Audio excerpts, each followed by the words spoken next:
Tunadhaminiwa na Magnus Secondary School. Ni shule ya bweni na kutwa kwa kidato cha kwanza hadi cha 4.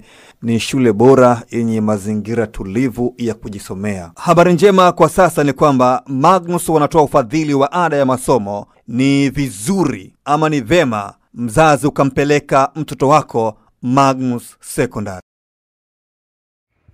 Majina ambayo yanatajwa nadhani ni 4 mpaka 5, lakini 3 ndio yamekuwa yakipewa nguvu. Nadhani jina ambalo lilitajwa kwa muda mrefu lakini hapa katikati imekuwa ni kimya ni mwalimu maarufu kama Lolo wa timu alikuwa wa timu ya taifa Madagascar. Lakini pia kumekuwa na taarifa ya mwalimu Miguel Gamond, kumekuwa na taarifa ya mwalimu Nasreddine Nabi, kumekuwa na taarifa ya mwalimu Mreno Maria. Kwa hiyo kumekuwa na taarifa nyingi. Kwangu mimi nadhani ukiwatazama walimu wote ambao wapo, mwalimu alifundisha timu ya taifa Madagascar, wengi watamfahamu ama wanamkumbuka kwa sababu Madagascar tulikuwa nao kwenye kundi moja la michuano ya CHAN, lakini pia mara nyingi ameonekana kwenye benchi la timu ya taifa Madagascar. Kwa kwenye mafanikio ya Madagascar na yeye pia yumo. Kwangu mimi sidhani kama ni mwalimu ambaye anaweza kupewa timu katikati. Yaani katikati ya msimu. Tufahamu tunakaribia mwezi Novemba ambao tutakuwa tayari ni msimu umeshafika katikati. Kupewa timu kwa muda huo nadhani itakuwa ni mwalimu ambaye klabu inatakiwa ijilipue kwamba tunampa mwalimu timu, kitakachotokea chochote ni sawa, lakini tuplani kwa baada ya dirisha dogo ama kwa ajili ya msimu ujao kupitia mwalimu huyo. Hiyo inawezekana. Lakini kwa nature ya vilabu kama Simba na Yanga ambavyo vinahitaji makocha ambao akija aklik moja kwa moja timu ianze kucheza vizuri, nadhani kwa mwalimu Lolo wanaweza wakatengeneza tu pressure kwake. Lakini kumekuwa na taarifa inayomhusu mwalimu Nasreddine Nabi.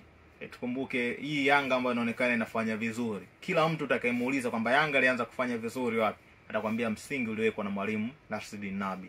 Msingi uliwekwa na mwalimu Nasreddine Nabi. Kila mtu atazungumza yani hakuna namna utaondoa mafanikio ambayo Yanga wameyapata huko siku za mbeleni bila kutaja jina la mwalimu Nasreddine Nabi. Kwa kwangu mimi nadhani mwalimu Nabi amekuwa na nyakati nzuri kwa muda ambao amehudumu Dar es Salaam Africans, lakini wachezaji wengi wamebadilika, hata wapinzani ambao wapo kwenye ligi pia wamebadilika, kwa maana timu nyingi zinaonekana zimeimarika kimbinu, timu nyingi zimeimarika kwa kuwa na wachezaji wengine wazuri.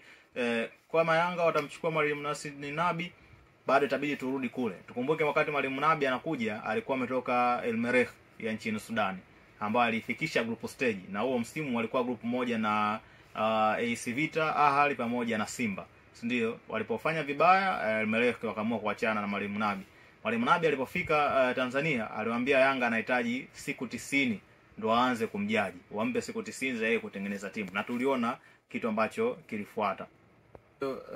Baada ya siku 90 ambazo Yanga walimpa mwalimu Nasreddine Nabi, tunaona ndo alienda kuijenga Yanga ambayo ya kiushindani na aliweza kumaliza nafasi ya pili. Lakini baada hapo msimu uliofuata mwalimu Nabi ndo akaanza kutoa ubingwa. Kwa hiyo kwangu mimi nadhani viongozi kama wako tayari kumchukua mwalimu Nasreddine Nabi, tukumbuke kwamba bado mwalimu atarudi kwenye zile taratibu ambazo yeye anazihitaji kwenye kila timu ambayo huwa anaenda kujoin. Huwa anahitaji muda wa at least miezi 3, kwa maana siku 90 ili aweze kutengeneza timu anaitaka yeye. Kwa kama utanipa nafasi mimi ya kuniambia kati ya mwalimu Miguel Gamond, Nasreddine Nabi, mwalimu Maria pamoja na mwalimu Lolo, mimi nadhani nitaenda na mwalimu Nasreddine Nabi kwa sababu alishawahi kuprove kuonyesha kitu ambacho yeye anacho.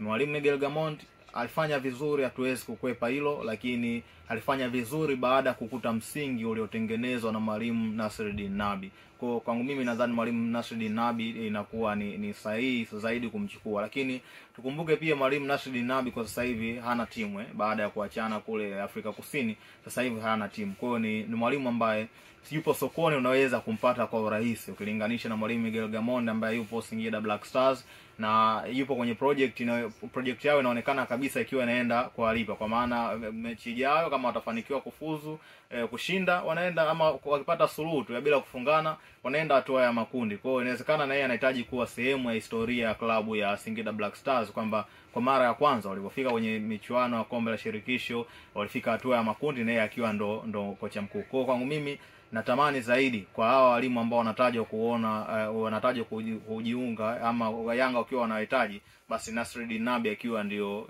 kipaumbele wa kujiunga Yanga. Wewe unaamini kwamba kwa Young Africans karata zao wazichange kwa Nasreddine Nabi? Yes, kwa walimu ambao wanatajwa bado utaendelea kumpa Nabi nafasi. Alafu sababu nyingine ambayo unaweza kufanya kumpa Nabi asilimia kubwa ya kufundisha Yanga ni uzoefu ambao wanao kwenye ligi zetu za Afrika. Uzoefu ambao amepata kabla ya kwenda Afrika Kusini, kabla kuja Yanga, kwa maana alishafundisha Sudani, amefundisha kwenye mataifa mengi tofauti. That's why hata ilikuwa ni rahisi kwa mwalimu Nabi kuafikisha pale alipoafikisha Yanga kwenye ramani ya mpira wa Afrika kwa miaka karibuni. Kwa hiyo kwangu mimi bado naamini mwalimu Nabi ni best kuliko hao wote ambao wamesalia. Na tukumbuke pia mwalimu Nasreddine Nabi ni mwalimu ambaye alionyesha ukomavu alipokuwa anacheza na timu kubwa kwenye michuano ya kombe la shirikisho kwa ule msimu ambao alifika mpaka finali. Kwa hii inakuonesha kwa yeye ni mwalimu wa namna gani. Hao walimu wengine inawezekana ni wakubwa, lakini kama unajua kuna vitu vile huwa vinatokea. Mwalimu uwezo wake kuibeba timu, lakini pia kuna walimu ambao CV yao inabebwa na timu wanayofundisha. Sawa, kuna walimu wengi kwa mfano leo ukimchukua mwalimu yote ukampeleka klabu kama Yanga ama Simba, possibly unafahamu ana uhakika wa kuvaa medali either ya mshindi wa kwanza wa ligi ama mshindi wa pili. Kwa nature tu ya hizi timu zinatengeneza CV yako. Sasa kwa mwalimu kama Nabi, yeye alikuja kuitengeneza CV ya Yanga, yani alikuja kutengeneza ubora wa Yanga, kwa sababu mimi sipimi mwalimu kwa michuano ya ndani, napima mwalimu kwenye michuano ya kimataifa, kwa maana timu inaenda kufanya vipi unapoenda kushindana na watu ambao sio hawa ambao mnashindana nao kila msimu. Lakini wengi wanampa nafasi kubwa Miguel Gamondi kwamba anafaa kuwa kocha mkuu kwa sasa kuliko Nabi. Mwalimu Miguel Gamondi hapana. Yani kama anaweza kuwa Gamondi anafaa kama Nabi hayupo kwenye hiyo orodha, lakini utakapomweka Nasreddine Nabi bado mimi nitaenda na Nasreddine Nabi.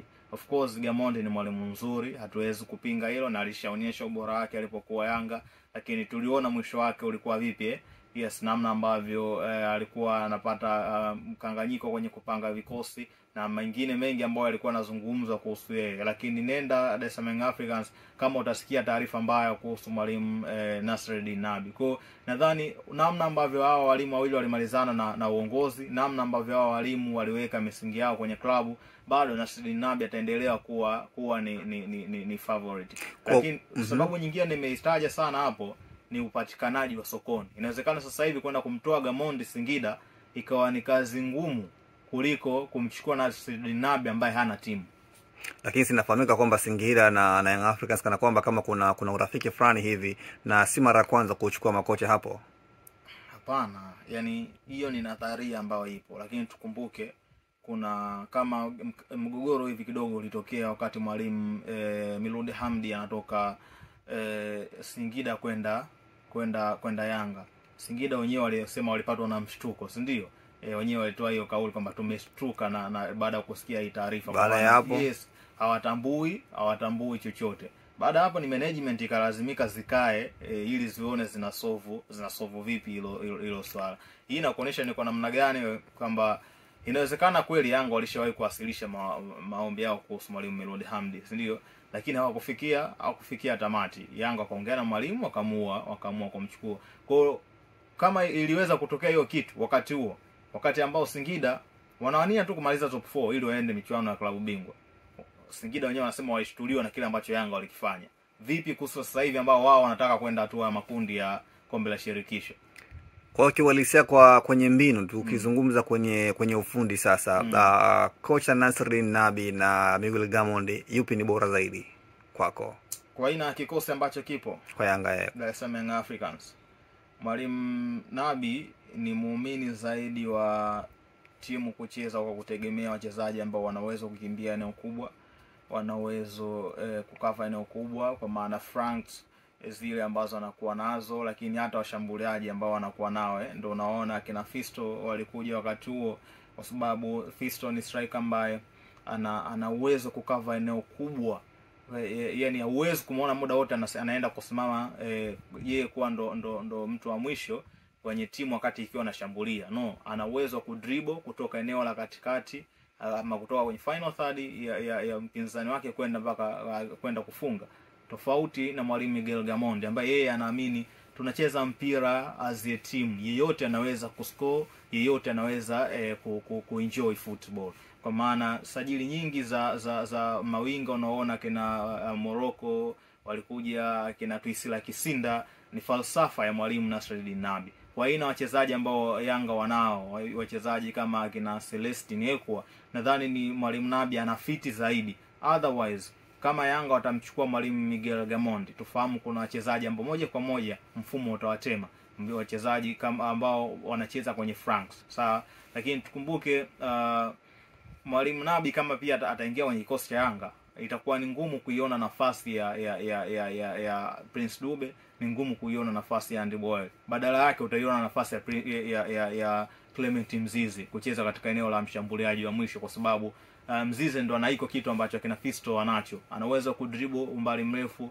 ana uwezo wa kufanya maamuzi, yani ana kitu cha ziada ambacho anakupa kulinganisha na washambuliaji wawili. Kwa hiyo kama watamchukua mwalimu Nasreddine Nabi, wafahamu kuna wachezaji katika eneo la ushambuliaji watawakosa, lakini wachezaji wanacheza eneo la pembeni kwa maana fullback pamoja na mawinga watakuwa wanatumika zaidi. Kama watamchukua mwalimu Miguel Gamondi ambaye yeye anaamini kwa timu ambayo inacheza kwa ujumla, ndio maana ukiangalia wakati wa Gamondi ndio wakati ambao Yanga ilikuwa inafunga mabao mengi zaidi, kwa sababu mwalimu ategemei position moja. Sawa, timu inacheza kwa pamoja, wanafungua, wakicheza timu inacheza low block, unajua kwamba yes atakuja na watu watano, watatengeneza triangle 3 ama 2, zitapigwa pasi ambazo zitasaidia kuifungua safu ya wapinzani.